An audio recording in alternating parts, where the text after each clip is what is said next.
In my last video I shared with you the process that I go through when I buy a new router, or indeed any power tool come to that matter, but I didn't tell you what I bought. Well, in this video I'm going to tell you what I've bought, show you what I got for my money, then I'm going to put it through its paces and make it do some of the jobs that I'm going to be using it for in my workshop. We'll draw some comparisons with other routers that I've got and decide whether it was money well spent.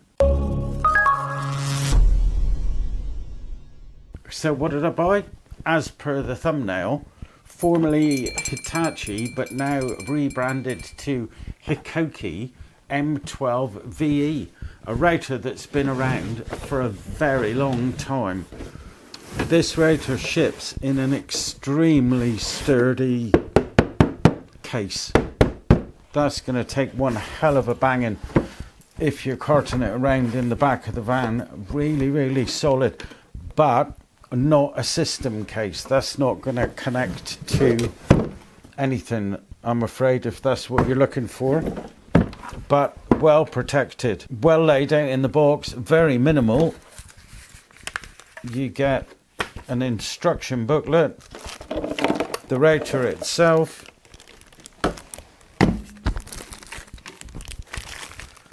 a dust collection adapter, little bag of bits, and a parallel fence, and that's it. You might well be thinking at this point there's not an awful lot in the box, but let's just put things into perspective. This router, everything that you've just seen, cost me tuppence under £180. £180. That's less than a quarter of some other routers that are on the market. Bearing that in mind, it's not a bad little package, is it? Let's get in and have a closer look. So looking at the router itself, it's a fairly compact body considering it's a larger router, a 2000 watt heavy duty router. The handles on either side of the router are really comfortable in the hand, and they're also canted forward a little bit so that it's nice and easy for you to grab hold of. The on-off button is operated via thumb, and that certainly feels the easiest way to operate it for me, and I find that quite conveniently placed, although some may not like it there, but I'm quite happy with that. The router has got the standard 3 turrets on it, 2 adjustable, 1 fixed. Unfortunately, the 2 adjustable turrets need a little spanner and a Phillips screwdriver to adjust them, but not the end of the world. We've also got our plunge depth stop, which is a solid steel bar, and we've also got a scale here so that we can set 0 with this little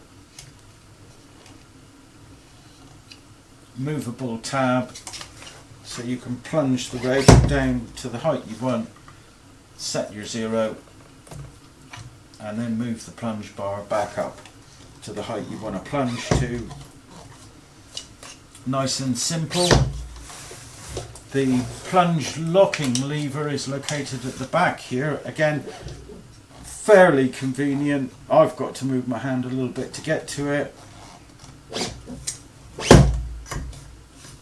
but quite happy with that, not bad at all. Looking at the business end of the router, this router has got a collet locking pin, or a shaft locking pin, so that you can keep that pressed in with one hand, drop your bit in, tighten that down, and then single spanner to lock the bit in place.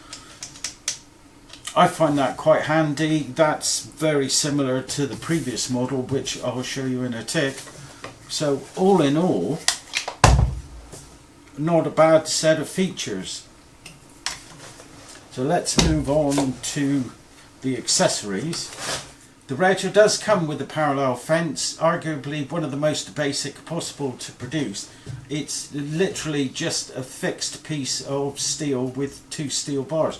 No adjustment on the fence whatsoever, although they have pre-drilled some holes in it which would give you the ability to fit a sacrificial fence to the front in case you wanted to increase the size of the fence, give you greater purchase, or in case you needed to close off this gap in the middle for a smaller router bit. To fit the fence to the router, as per the majority of others on the market, it slides into the base, and then you've got 2 thumb screws and 2 springs supplied in one of the bags so that you can lock the fence in place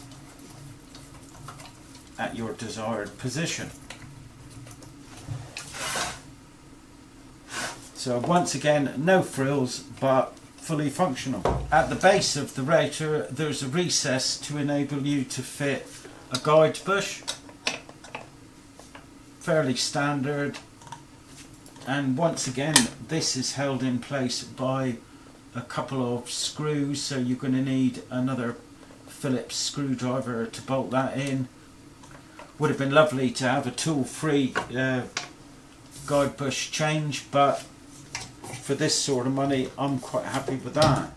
And then lastly, on the accessory front there's a dust extraction adapter which merely bolts in place, again with a couple of screws supplied in one of the bags, and that can be set either to the right or to the left hand side depending on the job that you're doing. So all in all, I think they've covered all of the basics. There's nothing fancy going on here at all, but it gives you everything that you need to perform some basic router operations. In fact, I'm going to strike the word basic, to perform the majority of router operations. So let's run a couple of tests and see how the router performs.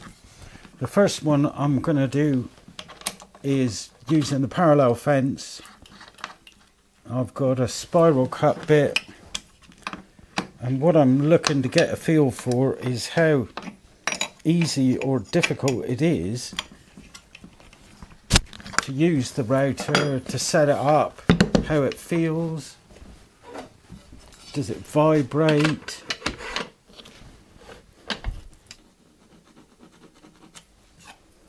So I'll centre the router bit over that pencil mark, just to simulate having to line it up with something. And as you can expect, this is a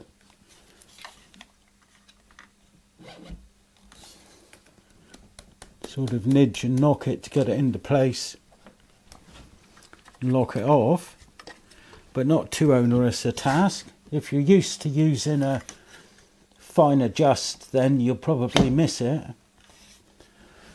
And I want to set my depth,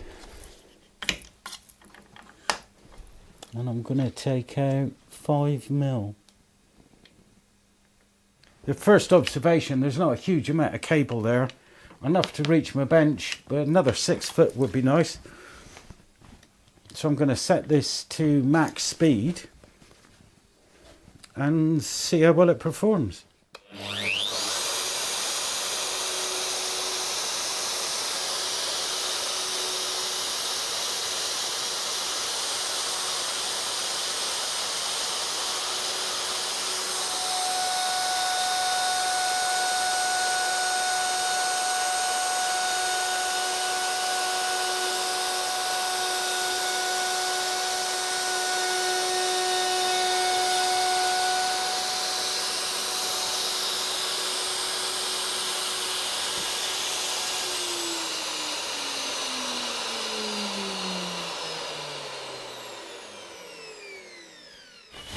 So a slow start, which I'm sure you heard, but a non-braked stop. The fence seems perfectly adequate. I didn't feel any tipping. From a vibration perspective, the router's really, really good. It was really pleasant in the hand. Yeah, I'm quite happy with that. It is a double lock on the collet change or the bit change, in case you're wondering. And I did forget to mention that this spanner came in the kit. So the next one I'm going to do is a bearing guided round over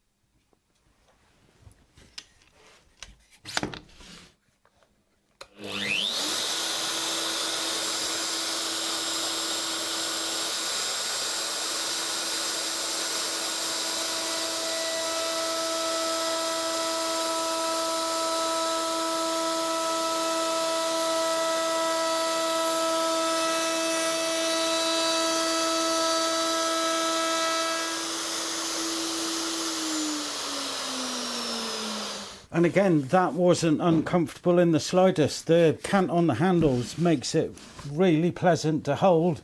Vibration was good. It was quite good to balance, actually. It didn't feel like I was going to tip over and lose the connection between the timber and the guide bush. So once again, yeah, quite happy with that.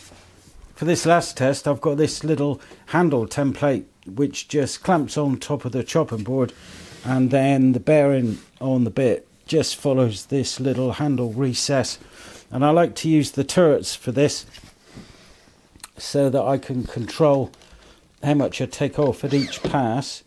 That was a little bit fiddly because that middle turret's fixed. What I've had to do is to set the height adjuster based on using the middle turret to achieve about halfway down the depth of cut that I wanted, and then adjust the bottom one to get the final depth of cut and the top one just to get an initial slight pass on it. Not the end of the world, 6 or 7 minutes to do, a little fiddly, but not too bad. I'll just tighten these nuts and we'll make the cut.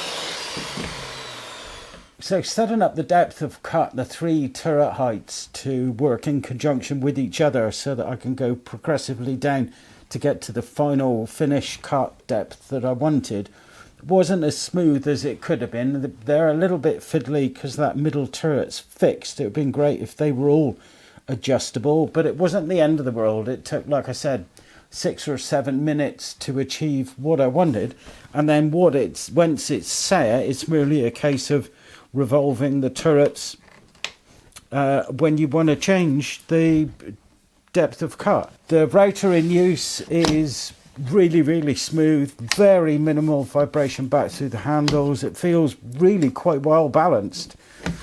I do think I'm going to put a bit of dry silicone lubricant on these columns just to aid it bouncing back. A little bit of stick there, so a little bit of lube required on that, but apart from that, it's a really pleasing router to use. I feel it just lacks that little bit of finesse that other makes of router may have, but that's more than reflected in the price paid. Now at this point in the video, it was my intention to do a comparison between this router, the JCB that I've got, the OF1400, and the other Festo, the OF2200. But I don't think that's going to be comparing apples with apples. But I don't think they're in the same ballpark at all. This is a fully functional basic router. There's no frills or bells and whistles with this. It's got the features on it that you need. It's got a depth stop, it's got adjustable turret, it comes with a parallel fence, it gives you the ability to fit a guide bush in the bottom. It's a plunge router with variable speed. It feels very nice in the hand and it feels very well balanced.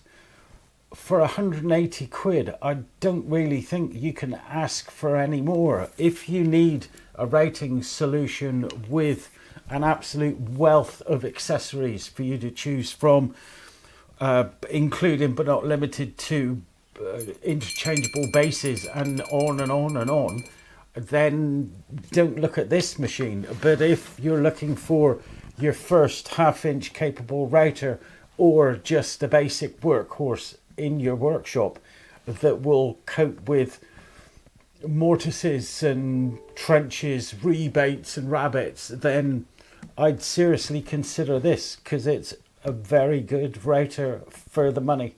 At this point, it's probably worth mentioning that I own its predecessor, the Hitachi M12, which I've still got, and it's still mounted in a plate. I've been using it as a table router for 6 or 7 years, and it's still working to this day. So I have no reason to expect any less from this. I sincerely hope that when the company changed their name, they haven't changed the quality of the components inside the router, but time will tell. So at the moment, I can say that I'm really pleased with my purchase. I'm really happy that it can do the job that I want it to do. And I'm delighted that I've managed to get something for such a small outlay. So I hope this video has been helpful to you. If it has, please consider a thumbs up and possibly subscribe to the channel. Thanks indeed for watching, and see you next time. Ta-ra.